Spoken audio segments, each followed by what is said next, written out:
तो आज जिस शख्सियत से हम आपकी मुलाकात कराते हैं वो ग्राउंड पे नज़र आते हैं, ख़ासकर पानी की जो मसाइल हैं और जो मसाइल से जूझते लोग हैं उनकी वो बग़ैर एवज़ के वो जाके खिदमत करते हैं। फ़रहान विलायत इस वक्त लाहौर से हमें ज्वाइन करें। गुड मॉर्निंग फ़रहान, कैसे हैं आप?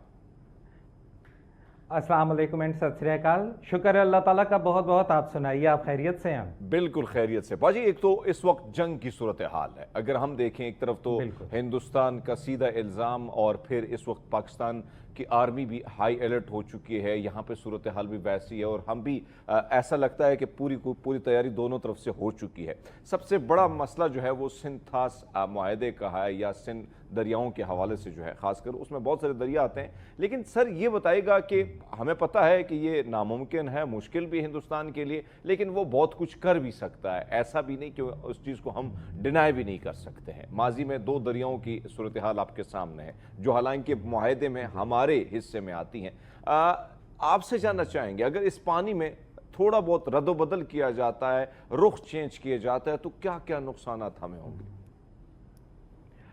देखिए, इस बारे में मैं दो अलग अलग आपसे इस टॉपिक्स पे बात करूंगा। सबसे पहले तो ये कि अगर पानी का रुख मोड़ा जाता है या पानी को रोका जाता है वहां के डैम्स में, तो जाहिर बात है कि पाकिस्तान में खुशहाली जो है वो और ज्यादा फैल जाएगी। इस वक्त जब हम हमारे सिंध के प्रोविंस में और चोलिस्तान के एरिया में ऑलरेडी हम खुशहाली का शिकार हैं और वहां पे पानी की शदीद कमी है, इस तरह से होने से अगर भारत पाकिस्तान का पानी रोक देता है तो इसमें और ज्यादा पाकिस्तान के लिए हालात पेचीदा होंगे। लेकिन लकीली इस वक्त मैं आपको एक बात बताऊं कि भारत ये जो बातें कर रहा है इसमें धमकियां बहुत कम है और गिदड़ भपकियां ज्यादा हैं, क्योंकि इतना भारत को भी मालूम है कि मानसून का सीजन शुरू हो चुका हुआ है। अगर दरियाओं का रुख मोड़ा जाता है या अगर पानी को ज्यादा डैम में स्टोर किया जाता है तो सबसे पहले सैलाबी रेले आने पर हिंदुस्तान खुद नुकसान उठाएगा इस चीज का। तो इस वक्त ये सूरत हाल बहुत यानी कम इसके तासुरात नजर आते हैं हमें कि शायद ऐसा ना हो पाए। ये भारत के अपने फायदे में भी नहीं होगा ऐसा कोई एक्शन। अच्छा फ़रहान, बात बिल्कुल आपकी दुरुस्त है, क्योंकि हमने देखा, लेकिन हम इस चीज़ को भी नेग्लेक्ट नहीं कर सकते हैं कि दो दरिया जो हमारे हिस्से में आए, हालांकि हमारी कोताही थी जब सिंध थास मुआहदा तय हो रहा था, तो उसमें हम ये भूल गए थे कि जो दो दरिया हमारे यानी दरियाए जेलम और दरियाए चन्नाब को हमारे हिस्से में डाला जा रहा है, तो हम भूल गए थे उस वक्त कि भाई ये तो मुतनाज़ा इलाका है। लेकिन हमने एक्सेप्ट किया, शायद पता नहीं क्या वजूहात थी कि हमारे थिंक टैंकर ने उस वक्त नहीं सोचा था, लेकिन उसके बावजूद आपने देखा है कि ये इल्लीगल है कि उसके बावजूद हिंदुस्तान ने उसके ऊपर डैम्स बनाए हैं और कहीं ना कहीं पानी कम हुआ और परसों आपने देखा कि अचानक पानी छोड़ा तो उसका नुकसान हुआ। तो ये बात बिल्कुल आपने ठीक फरमाई कि भाई वो मानसून की वजह से और फिर बड़े मसाइल हैं और ना उनके पास इतनी कैपेसिटी कि इतना जल्द वो कोई डैम बना ले। लेकिन बहरहाल आपने जो फरमाया कि मसाइल होंगे, पाजी एक चीज़ अगर हम देखें, कहीं ना कहीं बारिशें आती हैं, हमेशा यहाँ पे बारिशें बहुत ज़्यादा आती हैं और जब बारिशें आती हैं तो बहुत ज़्यादा पानी आता है, लेकिन जब पानी आता है तो उस पानी के लिए कोई डैम्स वगैरह नहीं बने हैं, कुछ चीज़ के लिए कोई हमने अभी तक कोई लायमल तय नहीं किया है। आप क्या समझते हैं कि एक तरफ तो हिंदुस्तान जैसा दुश्मन, क्योंकि वो कभी नहीं चाहता कि पाकिस्तान खुशहाल हो, फिर दूसरे ने हमारी जो एक कोताही है, कमज़ोरी है, इसको कैसे हम पुर कर सकते हैं सर? देखिए, सबसे पहले इसी तरह से मैं आपसे ये कहूँगा ना कि जब दूसरों की गलतियां या दूसरों की कोताहियां जो है उनको हम उन पे उंगली उठा रहे होते हैं तो सबसे पहले हमें अपने गिरेबान में भी झांकने की ज़रूरत है। अभी जैसे आपने सिंध थास मुआहदे का नाम लिया, तो इसी मुआहदे की रूह से आप देखें कि बरसों पहले पाकिस्तान ने इस मुआहदे की ही एक शिक थी कि पाकिस्तान कालाबाग डैम बनाएगा ताकि जो लाखों गैलन पानी जो है वो दरियाए सिंध का वो ज़ाया हो जाता है हर साल, उस पानी को स्टोर किया जा सके और उस पानी को महफूज बनाया जा सके और सैलाब आने की सूरत में हमें काफ़ी बचत जो है हम लोग कर पाए। लेकिन हमारी अपनी भी कोताही है कि हमने ये डैम नहीं बनाया। अगर ये बड़ा डैम नहीं भी बनता तो पाकिस्तान को छोटे डैम्स बनाने की तरफ तवज्जो देनी चाहिए। आप ये देखिए कि तकसीम के वक्त भारत में कितने डैम थे और पाकिस्तान में कितने डैम थे, और आज भारत उससे कई सौ इजाफी डैम बना चुका हुआ है तकसीम से लेके अब तक। और पाकिस्तान की सूरत हाल देखें कि हम दो बड़े डैमों के अलावा कोई इतने खास बड़े डैम बना भी नहीं पाए जहां पे बड़े पैमाने पे हम पानी स्टोर कर सके। तो सबसे पहले हमें इस बात पे भी तवज्जो देनी चाहिए कि बड़े ना सही छोटे डैम बनाकर हम लोग पानी की स्टोरेज जो है, पानी को ज़ाया होने से भी बचाएं और सैलाब वगैरह से निपटने की भी हम तदाबीर करें। ठीक पाजी। अच्छा फ़रहान, एक और चीज़, अब ज़ाहिर बात है कि आप वो शख्सियत हैं जो जाके ग्राउंड में काम करता है और मैं इस चीज़ का गवाह भी हूँ और मुझे बड़ा अच्छा लगता है कि मेरा एक ऐसा दोस्त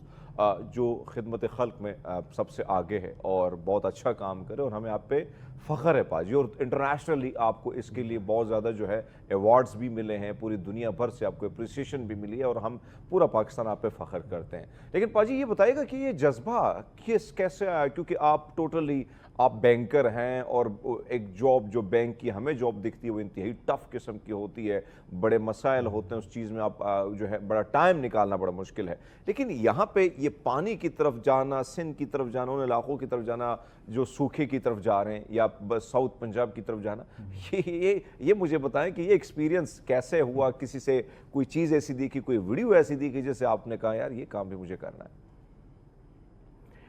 इस बारे में मैं आपको बताऊंगा कि जो वीडियोस देखी थी इन इलाकों की, वो टोटली मुख्तलिफ थी, कि वो वहाँ के कल्चर को उजागर करने वाली वीडियोस थी, कि वहाँ के डांस, वहाँ के फोक म्यूजिक वगैरह, वो कितना, और वो लोग कल्चरली और ट्रेडिशनली कितना रिच हैं। लेकिन जब इसी चीज़ को लेके, क्योंकि टूरिज्म का शौक तो था हमेशा से, जब यही इन इलाकों का मैं विजिट करने गया तो मुझे पता चला कि वो जो एक मुहावरा हम सुनते हैं ना कि दूर के ढोल सुहाने होते हैं, वो वाकई मुझे पता चला कि ये मुहावरा वहाँ जाकर हकीकत का रूप धार लेता है, क्योंकि वहाँ पर आपको कल्चर बहुत खूबसूरत नजर आएगा, वो आपको टूरिज्म के हवाले से वो जगह नजर आएगी। लेकिन जब आप वहां पे पहुंचेंगे थरपारकर में, तो आपको अंदाजा होगा कि यहाँ पे वॉशरूम नहीं है, यहाँ पे पीने का साफ पानी नहीं है, यहाँ पे जिंदगी की बुनियादी सहूलियात ही मौजूद नहीं है। तो वहां पर जाने के बाद मुझे पता चला कि ये लोग पत्थर के ज़माने में जी रहे हैं, पीने का साफ पानी मौजूद नहीं, और ख़वातीन जो है वहाँ पे वो कई मरतबा 2-2 मील, 4-4 मील, 5-5 मील का सफ़र भी तय करके जाती हैं पैदल, और घड़ों में पानी भर कर लाती हैं, ऐसे गंदे जोड़ों और तालाबों का।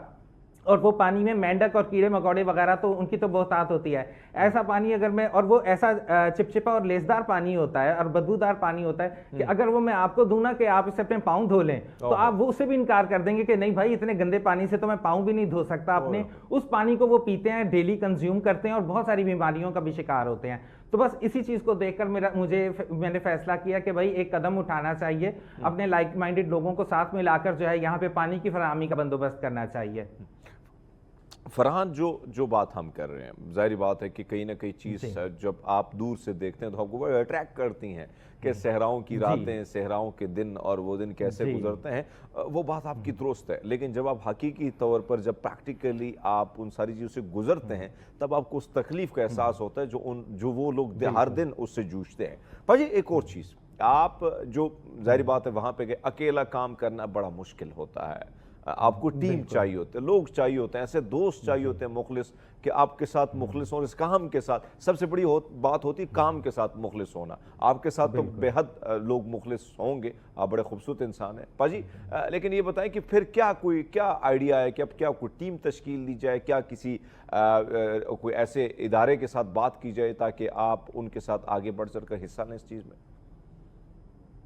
नहीं, मैंने किसी इदारे के साथ काम नहीं किया। मैंने अल्हम्दुलिल्लाह अपने बलबूते पे काम करना वहाँ पे शुरू किया। थरपारकर के जो लोकल पब्लिक है उनको अपना कोऑर्डिनेटर बनाया, मुख्तलिफ देहात में, मुख्तलिफ तहसीलों में। और सबसे पहला जो वहाँ पर कुआं लगाया था वो मैंने अपने रिलेटिव्स वगैरह से फंड्स वगैरह इकट्ठे करके, सदकात वगैरह के एहतियात के वो इकट्ठे करके एक कुआं मैंने खुद से वहाँ पर लगवाया था। अच्छा। और जब उसकी तस्वीर और उसकी वीडियोज़ वगैरह मैंने सोशल मीडिया पर लगाई तो वो वीडियोज़ वायरल हो गई। आपको पता होगा कि ये जो एक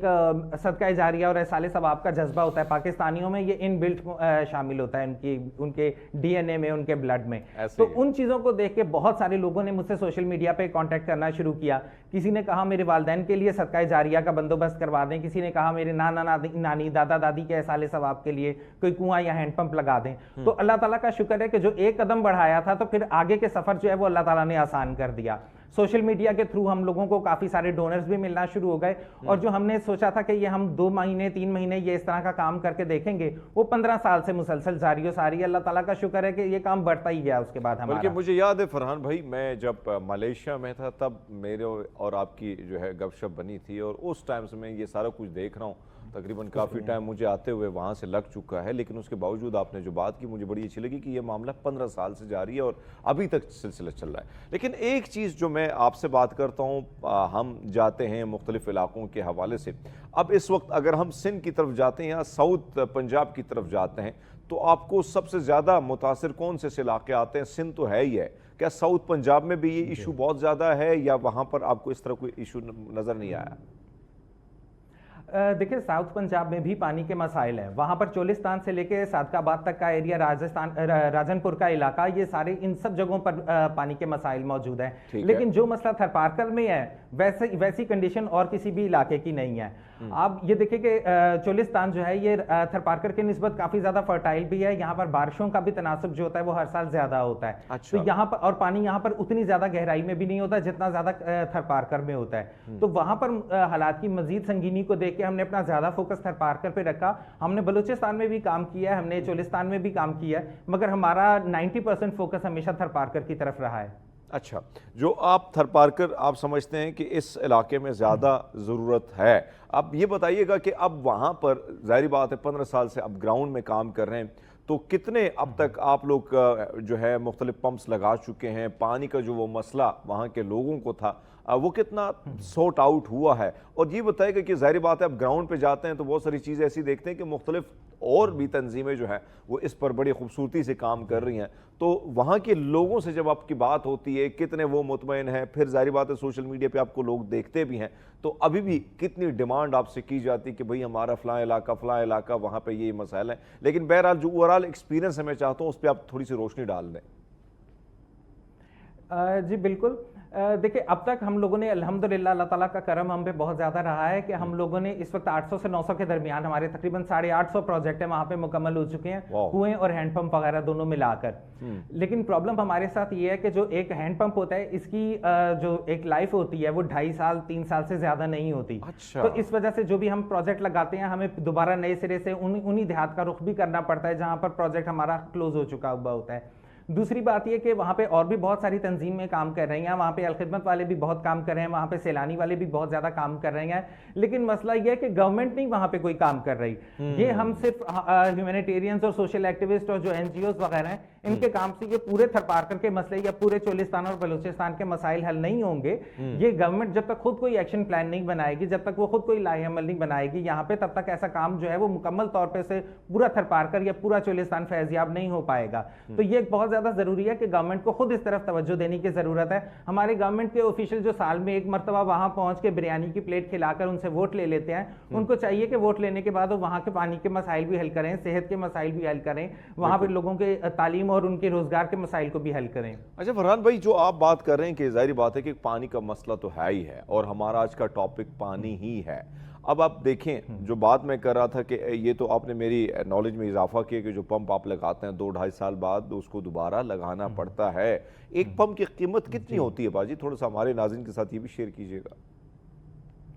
लेकिन जो कम गहराई वाले इलाके होते हैं वहां पर हम लोग 60-70 हज़ार रुपए में भी लगा देते हैं कम्युनिटी हैंडपंप। ये बेसिकली वो हैंडपंप जैसे आम हमारे पंजाब में होते हैं, क्योंकि हमारे पंजाब में गहराई इतनी ज्यादा नहीं होती पानी की, पानी थोड़ी सी गहराई के बाद ही निकल आता है, तो वहां पे छोटे वाले हैंडपंप लगते हैं। लेकिन जो कम्युनिटी हैंडपंप होते हैं ये काफी बड़े और लार्जर साइज के होते हैं और उसका मटीरियल बहुत स्ट्रॉन्ग होता है उसके मुकाबले में, आम हैंडपंप के मुकाबले में। तो अगर थोड़ी गहराई में ये निकल आना है तो हमें 60-70 हज़ार में भी हम ये प्रोजेक्ट लगा देते हैं। लेकिन अगर बहुत ज्यादा गहराई है, हर जगह गहराई डिपेंड करती है, अगर गहराई ज्यादा है तो वहां पे मजीद हमारा खर्चा बढ़ जाता है। इसी तरह अगर कुआं है तो एक आम कम गहराई वाले इलाके में अगर हम कुआं लगा रहे हैं तो वो 2 लाख में 2.5 लाख में भी बन जाता है। लेकिन अगर बहुत ज्यादा गहराई वहां पे मौजूद है तो 4 लाख और 5 लाख तक भी इसका टोटल खर्च पहुंच जाता है कुएं का।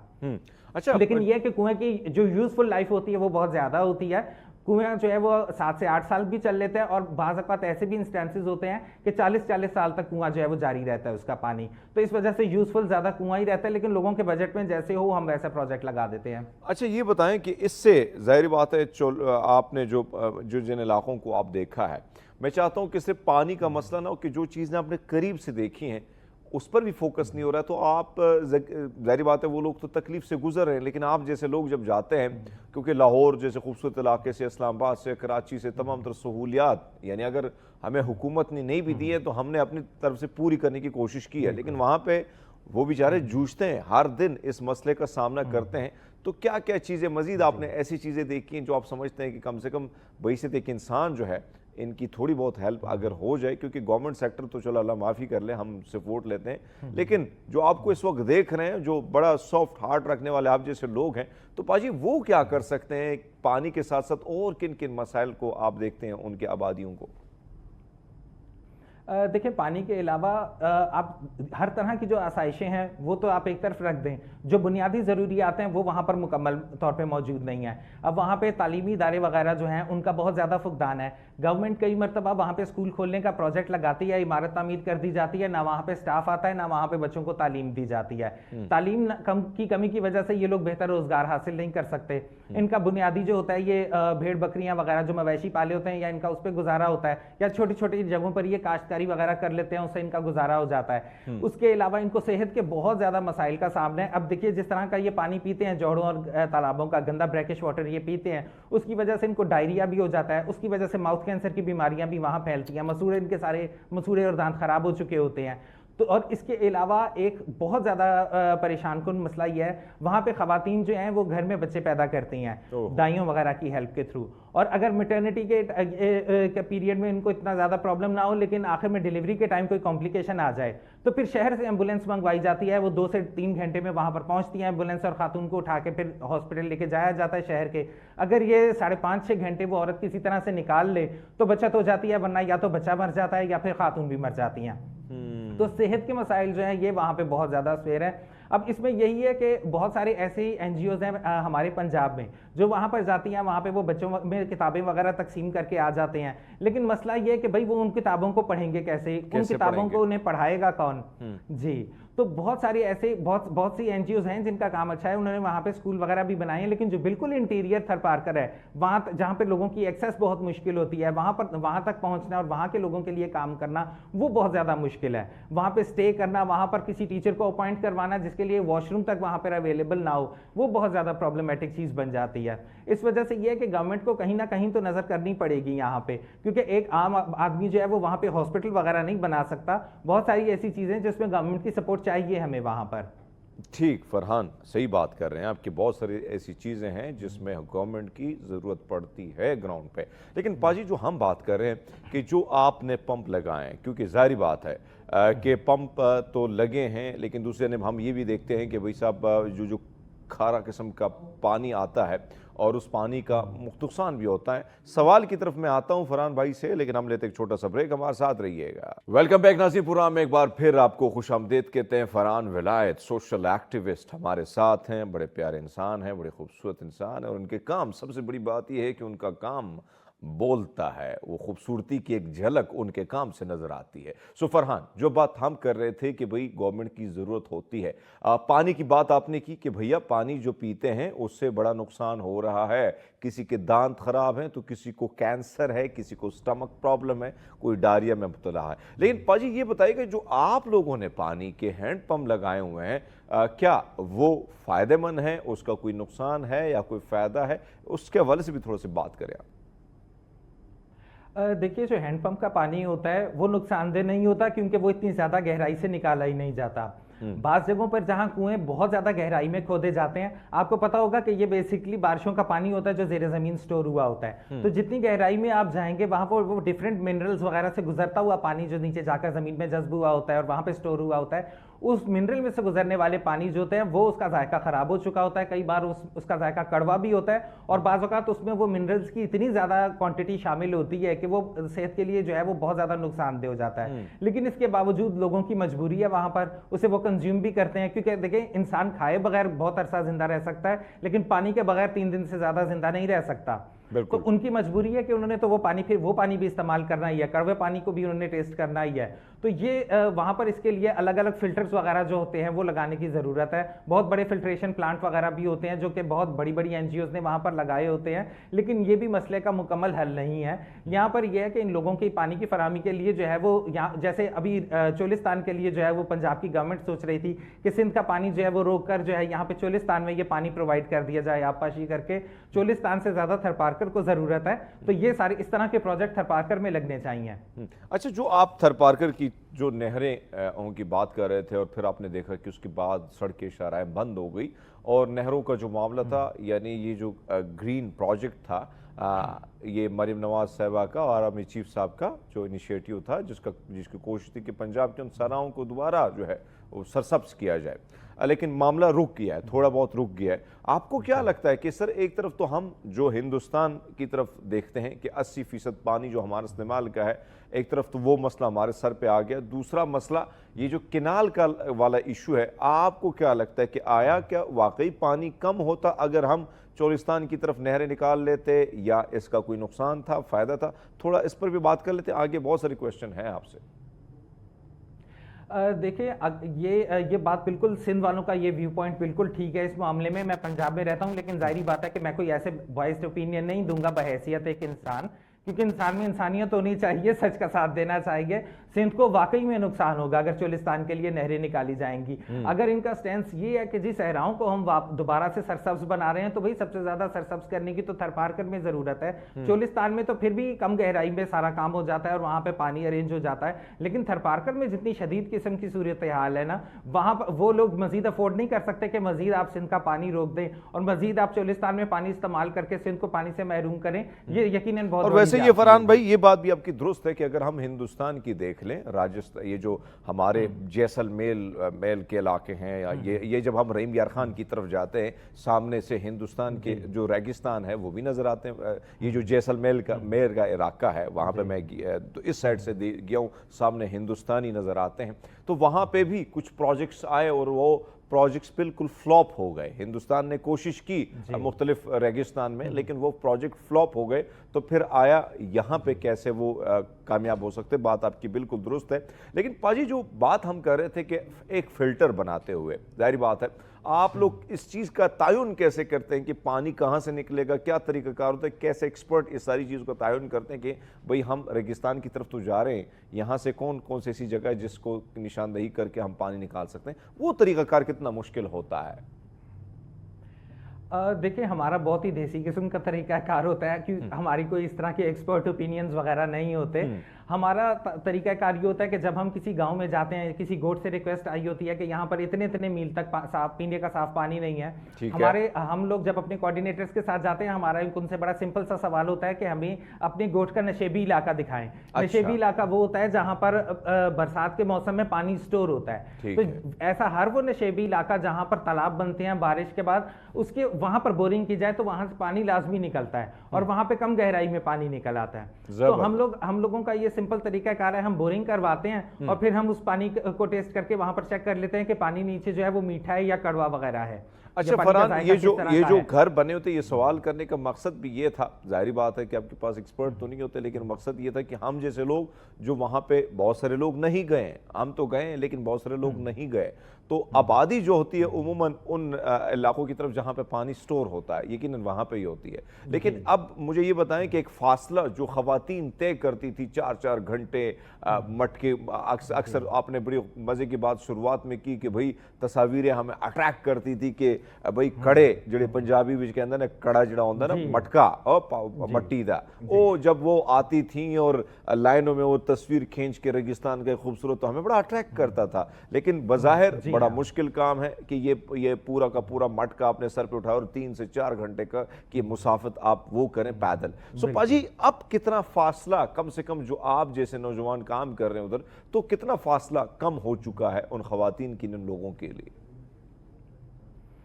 देखिए, यहाँ पर खवातीन के लिए सिर्फ फासला तय करना ही एक बुनियादी प्रॉब्लम नहीं थी उनकी। यहाँ पर इसके अलावा भी खवातीन को ये जो पानी की अरेंजमेंट थी, इसकी वजह से उनकी सोशल लाइफ बहुत ज्यादा डिस्टर्ब हो रही थी। एक तो खवातीन वहाँ पर, एक तो ये होता है कि वहाँ पे लोगों को पैदल चलने की आदत होती है, पैदल चलना खवातीन मैनेज कर लेती हैं, लेकिन सर पे 3-3, 4-4 घड़े लेकर जाना और फिर वापस आना, ये एक बड़ा उनके लिए पेनफुल टाइम होता है। लेकिन इसके अलावा उनकी सोशल लाइफ ऐसे डिस्टर्ब हो गई होती है कि पानी लेने के लिए जाने के उनके टाइमिंग्स फिक्स होते हैं। अब अगर उनके इलाके में कोई शादी का फंक्शन आ रहा है, किसी किस्म का फैमिली गेट टुगेदर है, कोई भी इस किस्म की गैदरिंग है, खवातीन उन मौके से भी महरूम रह जाती थी, क्योंकि उनके पास एक उनकी रिस्पॉन्सिबिलिटी एक लगी हुई है कि इतने बजे जाना है और पानी लेकर आना है। तो उन्होंने हर तरह का फैमिली फंक्शन छोड़ देना है, हर तरह की गैदरिंग वगैरह छोड़ देनी है, उन्होंने पानी लेने के लिए चल पड़ना है। तो अल्लाह ताला का शुक्र है कि हमने जिन जिन देहात में भी वहां पर हमने प्रोजेक्ट्स वगैरह लगाए, वहां पे खवातीन के लिए ये आसानी हो गई कि एक तो सफर वगैरह इतना लंबा अब उनको तय नहीं करना पड़ता, दूसरा ये कि उनकी सोशल लाइफ अब पहले की तरह डिस्टर्ब नहीं होती। इवन के बहुत से बच्चों की भी लाइफ जो है वो एजुकेशनल लाइफ, जो वहां पर अव्वल तो वहां पे कोई एजुकेशनल इंस्टीट्यूट है नहीं, लेकिन जिन इलाकों में है भी वहां पर कई मरतबा ऐसे होता है कि खवातीन की हेल्प करने के लिए बच्चे वगैरह भी साथ जाते थे उनकी हेल्प करने के लिए, तो बच्चों की भी एक एजुकेशनल और सोशल लाइफ डिस्टर्ब होती जा रही थी। तो अल्लाह का शुक्र है कि अब तक जितने 100 हमने कुएं लगाए हैं और जितने वो हैंडपंप्स वहां पर इंस्टॉल किए हैं, उन तमाम देहात में ये दोनों मसाइल तो हल हो गए हैं, औरतों के भी और बच्चों के भी। ज़बरदस्त ज़बरदस्त, ये बहुत अच्छी बात है कि कम से कम आप लोगों ने किसी की वो जो यानी मुश्किलात, उसमें कम से कम इतना फासला, जो बड़ा लंबा फासला था, उसको कम कर दिया और कहीं ना कहीं बहुत सारी मुश्किलात जो उनको सामना था उसको कम कर दिया। पाजी ये बताइएगा कि जो आपने शुरुआत में बात की कि आप सोशल मीडिया पे पोस्ट करते थे और फिर लोग आके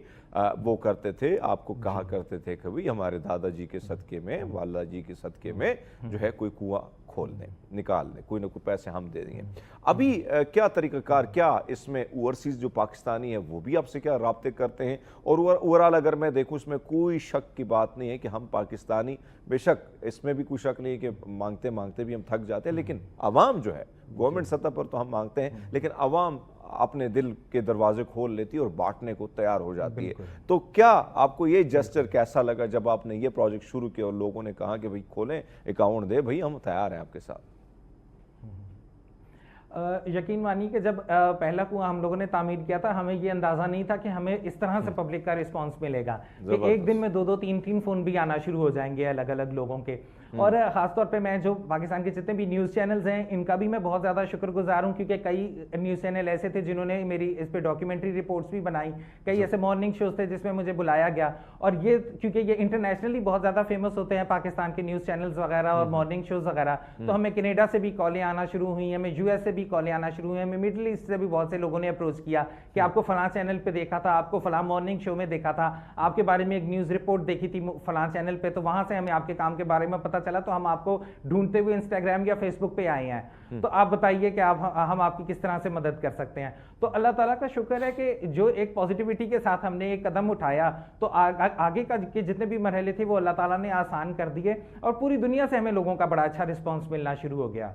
पाजी ये बहुत बड़ी बात है कि भरोसा करना, भरोसा जो है लोगों के भरोसे को भी ना तोड़ना, और ये आपने करके दिखा, ये बहुत बड़ी बात है। लेकिन ये थोड़ा सा मैं चाहता हूँ कि आप का जो काम है वो बड़ा खूबसूरत है आपकी तरह। पाजी ये बताइएगा कि इसकी थपकी भी आपको बहुत मिली और इंटरनेशनली बहुत मिली है। पाकिस्तान में मैंने कम देखे हैं, लेकिन इंटरनेशनली मैंने बड़े इवेंट में आपको देखा है कि आप बड़े बड़े अवार्ड्स जीत चुके हैं। तो थोड़ा सा हम चाहते हैं कि उस सफ़र के बारे में बात करें कि ये जब थपकी मिलती है, जब आप एक काम करते हैं, एक सपोर्टिव थपकी होती है पाजी, तो वो खुशी भी अच्छी होती है और आप मज़ीद मोटिवेट होते हैं अपने काम करने को। जी अच्छा, इस बारे में मैं आपको बताऊं कि जब हम लोकल लेवल पे काम कर रहे होते हैं, हमें लोकल लेवल पे या नेशनल लेवल पर जो भी एप्रिसिएशन मिलती है उसको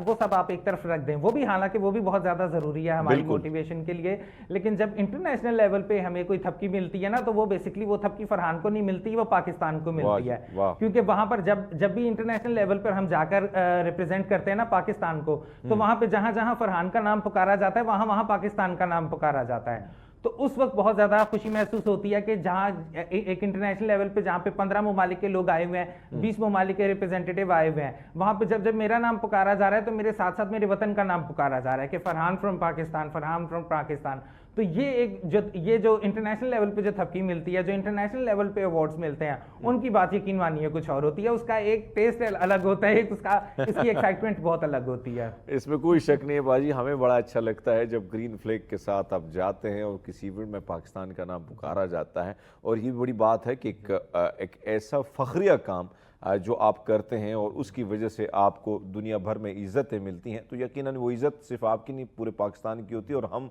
उसको जो है ज़ाहिर बात है हम उस पर फ़ख्र करते हैं, सीना चौड़ा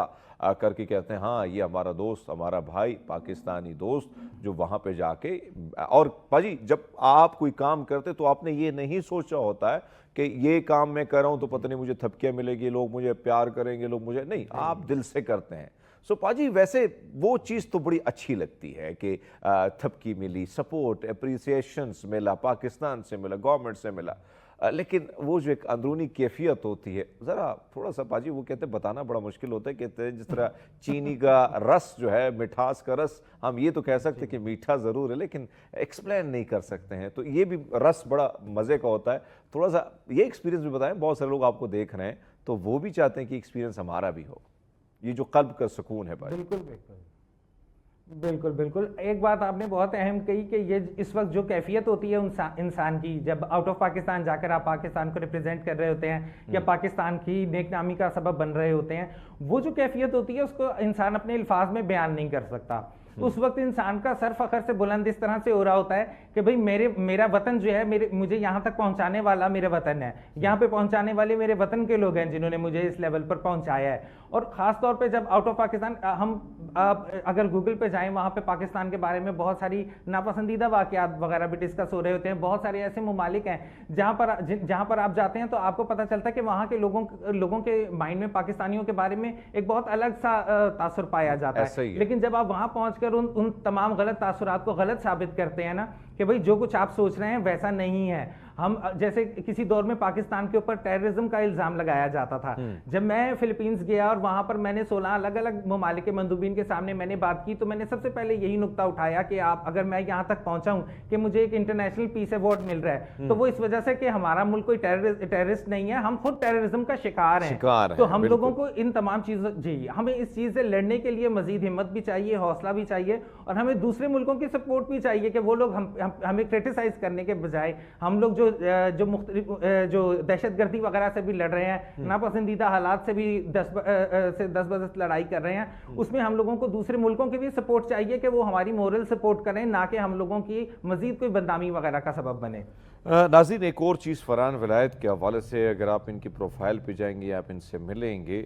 मैं समझता हूँ कि यकीनन पाकिस्तान में ऐसे बहुत कम लोग हैं जो इस खूबसूरत बागीचे को, इसमें जो मुख्तलिफ रंगारंग फूल हैं, उनकी मुख्तलिफ खुशबू है, उसके लिए एक माली का काम कर रहे हैं। यानी मैंने फरहान को देखा है कि वो बग़ैर किसी खौफ के, बग़ैर किसी डर के, वो दीपावली में भी शिरकत करते हैं, वो विसाखी में भी जाते हैं, वो क्रिश्चियन के जो मसीहों के त्यौहार हैं, हमारे क्रिसमस के हो, दीगर ईस्टर हो, उस मौके पर भी जाके केक खाते हैं, वहाँ पर रंग भी रंगों की होली, खून की होली से बेहतर है, वो भी खेलते हैं। सो पाजी, ये खूबसूरत तस्वीर है और ये पूरी दुनिया को बताना है। और फिर मैं ये भी देखता हूँ कि फरहान पाजी अपने अकीदे की भी पक्के हैं, लेकिन हाँ, एहतराम करना, सॉफ्ट इमेज पूरी दुनिया में पेश करना, और इस माली का किरदार जो फरहान कर रहे हैं, यकीनन मैं इसको अप्रिशिएट करता हूँ बैसियत एक पाकिस्तानी शहरी कि कम से कम उन लोगों के साथ जिनका कोई पूछता नहीं, और जब उनको कोई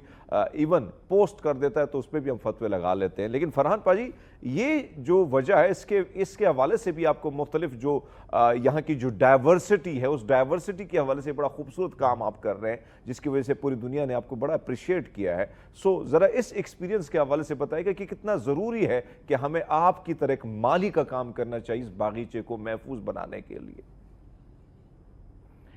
देखिए, सबसे पहले तो मैं हर पाकिस्तानी से ये बात करता हूँ कि देखें, जब हम ये तस्वर कर लें कि पाकिस्तान एक घर है और इस पाकिस्तान के अंदर रहने वाले तमाम लोग एक घर के अफराद की तरह हैं, तो आपकी गलत फहमियाँ वगैरह और ये सब कुछ जब आप अपने घर के अफराद के साथ ऐसी गलत फहमियाँ होती हैं तो बर्तन वहाँ पे भी बजते हैं। लेकिन यह है कि एट द एंड आपको पता होता है कि आप लोगों ने एक साथ ही रहना है, तो आप लोग अमन के साथ, तसल्ली के साथ, सुकून के साथ एक दूसरे के साथ अपनी तमाम गलत फहमियों को दूर भी कर लेते हैं। इसी तरह अगर हम ये तस्वर कर लें कि पाकिस्तान हमारा घर है, तो फिर कोई मुसलमान क्या, कोई हिंदू क्या, कोई मसीही क्या, सबसे पहले पाकिस्तानियत है जो जिसका टैग हमारे ऊपर लगा हुआ है। तो इस चीज़ को मद्देनजर रखते हुए हमने अमन की तरफ जाना है। हम लोगों ने किसी किस्म की जंग या कोई लड़ाई वगैरह एक दूसरे से मोल नहीं लेनी। वैसे भी जब हम पाकिस्तानी हैं तो फिर हमें आपस में इस तरह की तफरीक करने की कि ज़बान का फ़र्क, सुबाइयत वगैरह या मज़हब वगैरह, ये दीन धर्म के फ़र्क करके हमें आपस में किसी किस्म का कोई ऐसा गलत फहमियाँ नहीं एक दूसरे के हवाले से पालनी चाहिए। जहाँ तक हमारे काम का ताल्लुक है, तो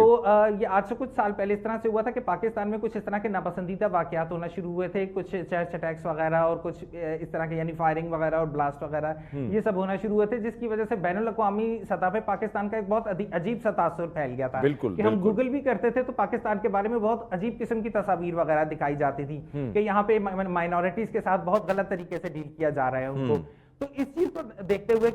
हुए मैंने ये कदम उठाया कि जिस तरह से ये चीजें फैलाई जा रही हैं, हम सोशल मीडिया पे पाकिस्तान का एक पॉजिटिव इमेज जो है उसको फैलाना शुरू करें कि पाकिस्तान वैसा नहीं है जैसा आलमी जो है आलमी सतह पे देखा जा रहा है। यहाँ पर लोग एक दूसरे के साथ मिलजुल के भी रह रहे हैं, एक दूसरे के साथ मोहब्बत के साथ पेश आ रहे हैं। तो हमने इस सॉफ्ट इमेज को वापस से दोबारा से रिवाइव करने के लिए हम लोगों ने तमाम कम्युनिटीज में उठना बैठना शुरू किया।